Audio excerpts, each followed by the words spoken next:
अस्सलामुअलैकुम। मेरे दिन की शुरुआत हमेशा एक गर्म चाय के कप से होती है। उसके बाद मैं अपनी दोनों प्यारी बेटियों को रेडी करती हूँ। फिर जब तक मोहतरमा लाइट साहिबा तशरीफ लाती हैं, मैं घर के छोटे मोटे काम निपटा लेती हूँ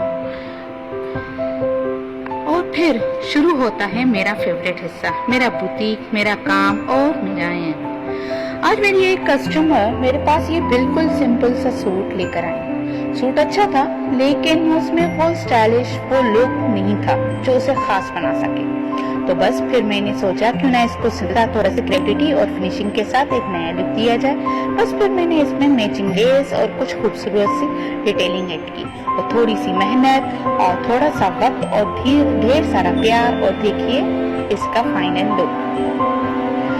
कभी कभी सिर्फ छोटी सी स्टाइलिंग किसी भी सिंपल ड्रेस को बिल्कुल नया और एलिगेंट बना देती है।